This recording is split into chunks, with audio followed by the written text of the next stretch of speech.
Prior to joining Softbank, Dami helped lead Intel's $75 billion corporate finance and strategy team and managed an extensive fulfillment operation with more than 100 employees, filling 15,000 orders a day at McMaster Car. She also led operations and finance teams for Sprint Corporation and Kraft Foods. Dami holds a finance and Chinese degree from Emory University and an MBA from the University of Chicago Booth School of Business. So before we get started, everyone, please feel free to ask questions via Slido or the Zoom Q&A box, and I'll be sure to present them to Dami during our chat. Dami, I'm going to kick things off with a starter question. So when most VCs invest in startups, they look for patterns like education or referrals. What are the consequences of this, and how valuable are these patterns in determining the actual success of a startup? Well, thank you so much, Alexandria. That was an amazing intro. And yeah, I'm happy to jump right in. I think in general, what I like to talk to founders about is just the dynamics of and the stresses of venture capitalists. So what they're trying to do is generate as many returns as possible, right? Which is how do I make $1 $100 in the next 5 to 10 years? So as a result of that, sometimes it's easier to just follow the pack, which is what you're getting at with the pattern recognition, something we call here soft intros, where you only want to talk to people who have been vetted as far as your circle. And the results of that, unfortunately, is a completely biased ecosystem. So if you look at Silicon Valley, 99% of funding goes to white males. Very few go to women and more women of color or people of color. So as a result of that, we're actually missing out on really good investment opportunities by going through that structure, which is honestly a lazy structure, right? It's much easier to follow whatever the person who made the last deal is doing than go ahead and do your diligence, do your research to make sure that you vet the best companies. So investing in untapped markets obviously necessitates looking at different indicators of success. If you aren't looking at the norm, what is the SoftBank opportunity fund looking for? Sure. So we're following very similar to the rest of SoftBank. So the SoftBank Opportunity Fund is a $100 million vehicle dedicated to Black, Latinx, Native American founders based in the US. We're transparent about the fact that it was launched at the wake of the George Floyd murder. And we wanted to do something more than mentoring and coaching, which traditional accelerators do. And by being on the cap table, by helping them get to the next round, and hopefully partnering with them to IPO, we believe that will generate outsized returns for our companies, for the fund, and the entire ecosystem, which will give back, right? So these founders raise a new round, they exit, they now start new companies, they hire more employees, they do that, and that's the beauty of New York and Silicon Valley, and hopefully soon Miami and Lagos. I think the second part, though, is really unique to SoftBank. It's kind of in our bread and butter to go where everyone else is ignoring. So whether it's Southeast Asia, whether it's honestly the LATAM fund right now, where before SoftBank got there, no one was actually paying attention to founders based in that region. Now it's buzzing. They're going to have probably 4 to 5 IPOs this year alone. And I think that that's what we're exactly seeing for Black, Latinx, Native American founders. So we all know it's the right thing to do, but honestly, I hate that narrative. It's all about generating outsized returns, and we see this as a untapped asset class. So people and items and subjects that people ignore, if we go in, and if investors go in, you can really generate outsized returns. Cool. And just to everybody that's in the room right now, I said this at the beginning, but if you have any questions, please put them in the chat and I will present them to Dami as we go through. So another question is that many of us in this room are African or Black persons or persons of color who love tech and want to be involved in the industry. What advice do you have to give us? What should we be doing and how should we be strengthening our skills as tech workers? Yeah, absolutely. I mean, I had the opportunity to actually be in Lagos and Nairobi earlier this year. And first of all, you guys are just like extremely impressive. Like the grittiness and the resourcefulness of founders I found in Africa has been like mind blowing. So from a personal perspective, I think we're going to make outsized returns by betting on you guys, because it's like the metrics and the traction and the grit and the hunger is just mind blowing. So one, congratulations to you all for joining this session. And I think in general, it's about putting your mind to it. One, learning about the companies, the ecosystem. And then I think something that is unique and important for this generation is putting yourself out there. So whether it's going to these networking events, meeting people, relationships is honestly the currency of this market. So what I want to do is one, meet as many amazing founders as possible, because even if that company doesn't do well, the next company may, do fairly well. So I think that that's something that, especially I say as U.S. immigrants, we're all told to like put our heads down, study math, study science, and which is great, but also you have to kind of get yourself out of that bubble and meet people, because you learn the best. And you can potentially even invest in each other's companies to amplify each other. So relationships is what I'd say is key. Cool. And you've invested in quite a few companies, 12 to be exact from your bio. But can you talk about any success stories and experiences that you've had thus far with startups funded and mentored by the SoftBank Opportunity Fund? What were those success stories like, and what did you learn from them?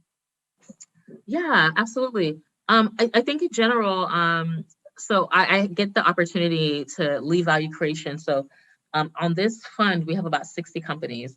It's all about how do you get treated like you're an early stage or a growth stage company as an early stage company, right? So how do you get the ecosystem access, whether it's relationships, mentoring, et cetera? And the way we frame that is called something VC squared. So just like venture capital, but plus more. And what that means is one, validation. So being associated with SoftBank obviously helps. So how do we amplify that? Through press, through social media, through networking events, etc. The second part is what a lot of venture funds do, which is connections. So there are 300 growth stage companies, in the pipeline of SoftBank, and our job is to make sure that you get access to those. And then the third one is something that's really unique to us is we know being a founder is lonely, being a diverse founder is even lonelier. So how do we bring this community through sessions like this, or what we call founder roundtables, where they get to CTOs and CTOs get to talk to each other, CMOs and CMOs get to talk to each other, and really build those relationships to amplify each other. And the companies that are my favorite are all of them. They're like my kids. But I'll say the ones that are that come to mind right now is Kaniku. They're basically doing a smell test breathalyzer where you can diagnose sicknesses through breathing into this machine, which is going to transform the entire dynamic. That's an emerged company. On the opportunity fund side, one of the ones I'm getting to work with now is a company called Maven, which is beauty tech. So not only do you get your hair, but also you get matched with a stylist that comes on time, that doesn't have an attitude, that doesn't try to price gouge you. And as a result, you get very sticky and moats where I'm like a fan. I use them for everything. So yeah, those are the two that really come to mind. But taking a step what SoftBank really invests in is a lot of everything, right? As long as it's tech enabled. So other companies focus on AI, cybersecurity, machine learning, e-commerce. And what we're excited about is companies that are disrupting traditional industries. So everyone always hears AI, but what we really mean is just data-driven. Are you leveraging data to make your everyday decisions? And you kind of have to these days, or you won't survive. Cool. Okay. That's really interesting. I like Maven. I've heard of Maven before, actually, and that's something that I definitely am looking into. I'm going to go to Slido right now because there are apparently a few questions in the Slido room. Okay, excellent. And I would love to get some audience questions. I don't want to take up all of the space here. Awesome. So, okay, first question from Rich Tanksley. I hope I said that right. We are a Black-owned startup. We don't need investment, but would love to partner with SoftBank to help your startup scale. How can we connect? Oh, that's amazing. I'd love to learn more about that. If you don't need investing, by the way, that's the way to tell an investor that we want, like saying that. It's a good way for me to like try to. Very hard to get. Exactly. That's the game, y'all. That's especially in this market. So super smart. But yeah, so once you go to opportunityfund.com, the sbopportunityfund.com or opportunityfund.com, and we'll obviously contact you. You can find me on LinkedIn. I'd love to meet you. So Dami Lola Osunsanya through LinkedIn. Great. Okay, another question. General sentiment believes that there's too much capital chasing, too few opportunities, even in Africa, especially in fintech. Any truth to this and any comments? Yeah, that's an interesting perspective. And first of all these answers are thoughts of my own. I'm not representing Softbank in any of these decisions. I've been like thinking about this, and I think we're just at a stage where there's like this innovation economy. Like taking a step back, post-COVID, even though we're all trying to act like we're back to normal, nothing is going to be normal. So everything is going to be disrupted, and founders need to be able to be invested in to be able to create the companies that are going to change the future. So on one end is obviously, right, like interest rates are low, people are looking for places to park their capital, and that's what's, to be honest, that's what's making it the best time to be a founder, like probably in history. Companies graduating these accelerator programs have 20, 30, 40 million, $50 million valuations because everyone is excited to generate returns. But I think on the other side of things, it's extremely inspirational for me to see so many people finally taking that risk to try to change the world. So I'd say that we're in an innovation economy. And yeah, fintech, even in Africa and even in the US, is pretty big, but it's also one of the more needed disrupted industries. So it's kind of yin and yang from that perspective. Interesting, the yin and yang of the fintech industry. Mm-hmm. Okay. The next audience question is, what parameters are used to identify and value a startup? Which is a great question, actually, I think. Yeah. So obviously there's like a lot of things. So there's like TAM, like are you pre-revenue, post-revenue, product market fit, like do you have paying customers, etc. I think that the key ones that, I personally get excited about, and I think on our fund gets excited about is, are you solving a really specific problem, right? Oftentimes when people are going to market, they say that this is a tool or a product that everyone can use. That is the wrong answer to say, by the way. It's not everyone can use it. It's like you're starting with this specific go-to-market and this really interesting niche that can be expanded, because what you want are customers that are obsessed with your product, right? One, you'll get feedback to make it better, but then they'll go nowhere, because the main thing we're also looking at is retention. So how often are people, whether it's a B2B SaaS company or it's consumer-facing product, how often are they using it and staying on that platform? Because that's when you really have something special that you can essentially monetize. So obviously, if it's a community-sided social media platform, what we're looking for is different versus a traditional software. But I think overall, it's figuring out that customer product market fit is the key differentiator. I like that. I think that is surprising to learn. Usually you think that you want everybody to be able to access and use your product, but sometimes that's not the key. Because what happens is everyone is not actually excited about it, and then they'll drop off, right? Because if you, for example, Maven is an example, if you target that for maybe for men, for example, the features when it's super early that they care about is very different than a woman braiding her hair. So as a result, you can't be everything to everyone, but until you can scale and you have the money to, have 100,000 employees, you have to kind of, think about where you're allocating your resources. So it's, biggest bang for your buck. That's great insight. So another question that we hope you can offer some insight on is, so since most capital invested in the emerging markets is foreign, what's the expectations on exits? Is there space to IPO locally, or must all go to major exchanges? Could you repeat that question? So since most capital invested in emerging markets is foreign, what are the expectations on exits? Is there space to IPO locally, or must it all go to major exchanges? Yeah, that's an interesting question. I guess from an investor perspective, I'm going to speak on a few of the things happening outside of the Opportunity Fund because we focus on US. So obviously there's a LATAM fund and people are exiting at their local exchanges and, on traditional US ones, and same with, the Indian and Korean markets. So I think the goal is just to get to exit, right? I don't know if you, right now, if you're an early seed stage founder, you should be thinking about or worried so much about like what the trade-offs are in exchange until you're at that Series C, Series D kind of dynamic. What investors care about, and I was explaining this to someone the other day, is like, we want you to get really big, right? Really large, obviously from a revenue perspective, but also creating something so special that the valuation is really big, because then percentage ownership is what we're allocating for. So whether that's through different exchanges, I don't know if that's something that we think about when we're investing, right? That's probably as we're partnering with you right before Series C or D. But that's not like what I do every day. So it's an interesting question. Okay, so Softbank has a huge name and has invested in some heavy hitters.